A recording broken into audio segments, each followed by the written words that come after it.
अगर आप सोचते हैं कि भूत सिर्फ वीरान घरों में होते हैं तो जरा सोचिए, अगर वो आपके बच्चे की क्लास में ही बैठा हो तो। एक कहानी एक ऐसे बच्चे की है जिसकी मासूमियत के पीछे छुपा था सदियों पुराना श्राप। एक ऐसी आत्मा जिसे जिंदा जलाया गया था और अब वो स्कूल की घंटी बजते ही क्लास में वापस लौट आती है। तैयार हो जाइए, क्योंकि आज आप जानेंगे मासूमियत बनाम भयानकता का वो संघर्ष जिसमें डरता कोई और नहीं, डर बनता है मासूम ही।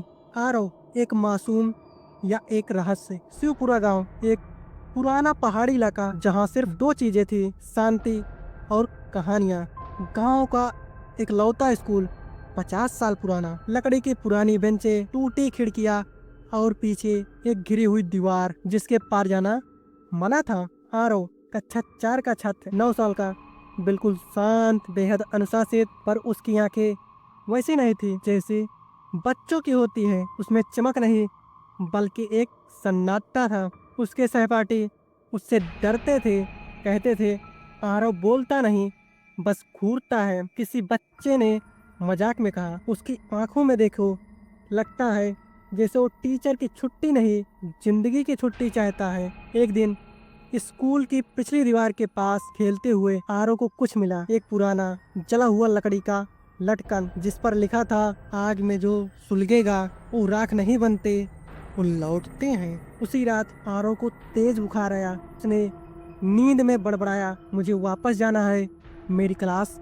अधूरी है। आत्मा का प्रवेश। अगले दिन से स्कूल में अजीब घटनाएं शुरू हो गई। कंप्यूटर लैब में बिना बिजली के पंखे घूमने लगा। क्लासरूम में टीचर के पीछे अचानक ब्लैक बोर्ड पर लिखा गया, तुमने जलाया मुझे। सीसीटीवी फुटेज चेक की गई।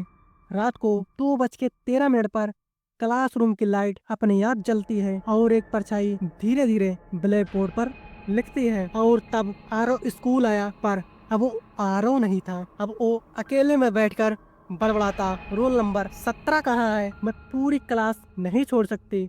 उसकी क्लास में बैठने वाले बच्चों को सपने में एक औरत दिखाई देने लगी। एक चलती हुई साड़ी पहने औरत जो कहती थी, तुम्हारे मासूम चेहरों के पीछे छुपा है मेरा अंत, अब मैं सब में जिंदा रहूंगी।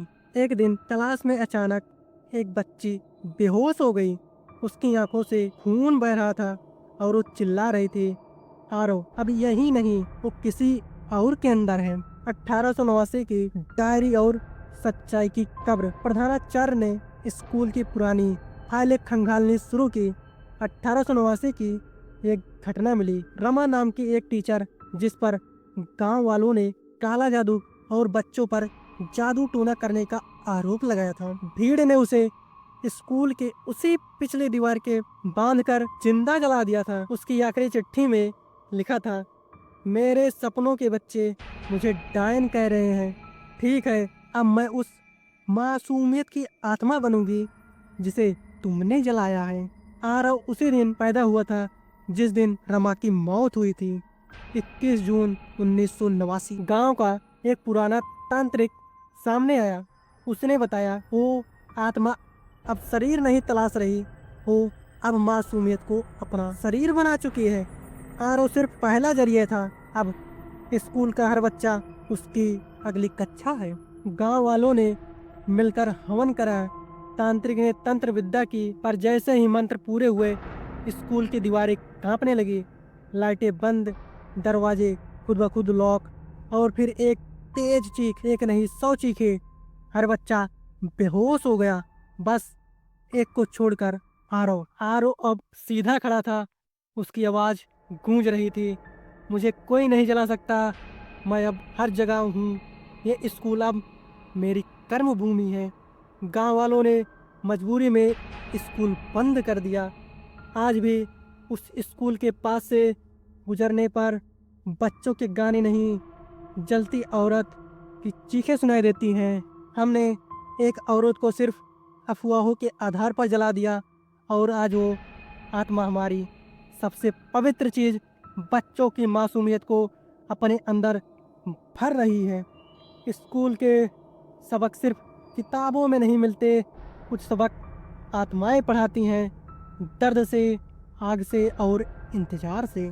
अगर ये कहानी आपको डरा गई हो तो अगली कहानी और भी भयानक है।